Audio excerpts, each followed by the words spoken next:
All right, let's get to our mobility piece. First mobility workout for week 4, which is the last week of the winter accountability challenge. Almost December, which is nuts, crazy. So today, let me walk you through what we're gonna do. Get my list out here. So we're gonna do iron cross, 90-90 hamstring stretch. We've done that in the past. A lunge stretch, more that hip flexor stretch. IT band stretch, which is, as we've talked about, not really stretching your IT band, but more into your hip. And then use the foam roller on your back, especially the upper back. We're gonna stay away from the low back. We'll talk about that when we get there. So first thing is going to be the iron cross. So see if you can see here, you're going to be on your back, arms up to the side, and then taking your opposite leg to your opposite arm. So if I'm laying here, taking my right leg to my left. We've done this one in the past. This is one of my favorite exercises.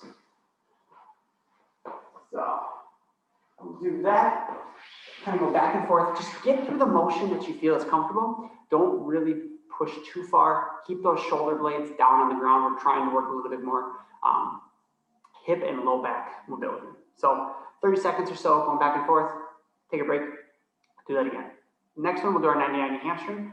We've done this one. Same thing as normal.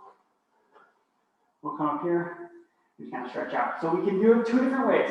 If you just want to do the glide, you can just kind of go back and forth and pump that leg up and down. If you want to use a rope and hold this position, we can hold that position as well.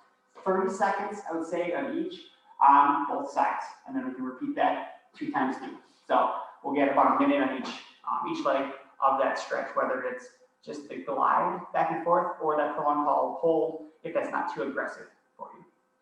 For the hip flexor and lunge stretch, we talked about this in the past, but let's reiterate it. You're going to get in this position. If you want something underneath your knee for comfort, go for it. Put a pillow underneath there. We don't want this. I don't want you to drive that hip forward. There's that tendon that kind of goes over your hip bone. And if you do that, you're really just jamming that bone into the tendon. What I prefer to do is to tuck your pelvis underneath you. Here. So we want to tuck our pelvis underneath us.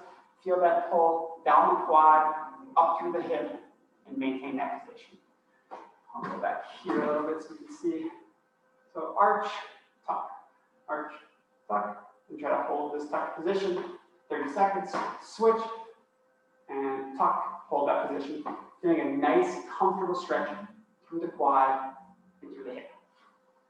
Then we're going to work on the outside of our hip, and we're going to do our typical IT band stretch. So leg is going to go over the other leg, and then you're going to lean away. It should be a nice, easy stretch right in here. If this is bothersome to the knee, then back off on how far you're pressing or on how aggressive you are on crossing that leg over. Even if you bring it in front here, you can hold on and get a nice little stretch. This seems a little more aggressive. So do that on both sides.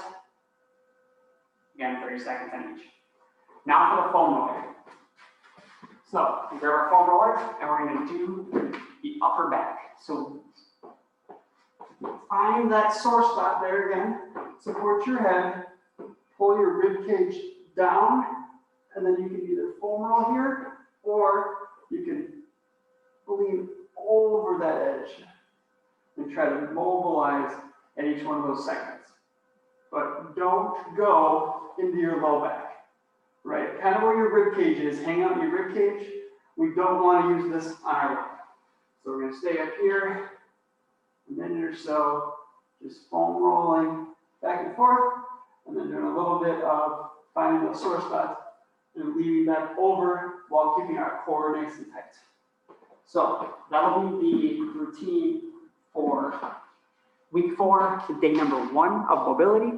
Stay tuned for our next strength and our final mobility session coming later this week.